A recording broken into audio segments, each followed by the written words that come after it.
What's a winning strategy for building a cannabis brand that'll be known for decades, that'll last the test of time? What is your strategy that's going to make you rise to the top? I pose this question. I'm coming to you, first of all, for those who don't know me, Mike Markarian with Cannabis Specialty Packaging. We've worked with hundreds of cannabis companies, from the biggest publicly traded ones to one-man shows, two-man shows. So I have a unique vantage point over the last few years talking to you guys. Just about everyone wants to build a massive cannabis brand that'll be known all over the world, but what is your strategy is my question. And I want to point out a potential flaw in the way you guys are looking at building the cannabis brand, and I hope it helps you. You could say, who are you to tell me you've never built a cannabis brand? And you're accurate in saying that, but I'm coming to you on a Saturday to help you here. So I want you to think about the fact that because cannabis licenses are so valuable, I feel like you guys as license holders or marketing people who want to build brands sometimes fall in the trap of overvaluing that license. And what I mean by that is your strategy is something like, since I have a license, I'm going to open my doors and I'm going to sell cannabis and I'm going to be successful as a result. But what that thought process lacks is, what is your strategy to get there? And I think the difficulty of getting a license, the fact that it was hard, the fact that I can't even appreciate what you went through to get your business operational, I want to point out the fact that that's 50% of the battle. The other 50%, if you want to build a great brand, is the strategy. What is your strategy to build that brand? I want you to think of a brand that you admire. Let's take Grey Goose. Let's take Warby Parker. Let's take Patron. Their strategy to build that brand, they didn't have to get a license. They didn't have to go through the licensing process that you went through. So they could focus all their time on their strategy. How do I build this brand? How do I take the crowded vodka market and become Grey Goose? How did they do it? It wasn't just hiring a social media person. The world wasn't based on social media back then. But it wasn't just the simple things. There was a strategy behind it. How did Patron become Patron? What did they do? I think because the licensing process is difficult, cannabis brands are neglecting that other half of it. What is your strategy?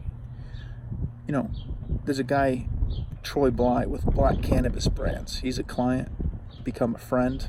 He's doing a phenomenal job. We're going to bring you an interview that I did with him where we talk about this. What is your strategy to building a great cannabis brand?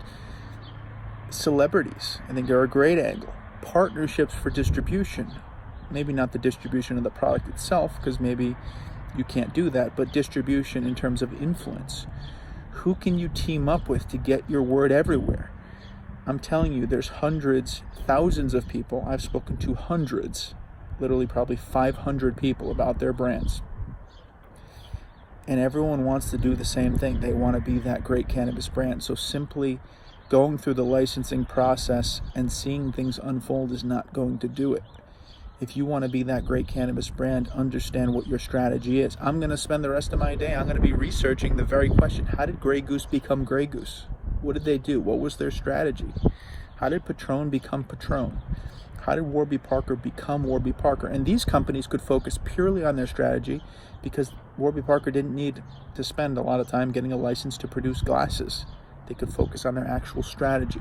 I want you guys to think about that, especially if you're a marketing company. I think that's the difference between the brands that are going to just make some money and the ones that are really going to make the impact. In a decade, to lead the field, you need a great strategy. You need a differentiated strategy. You need a cutting-edge strategy.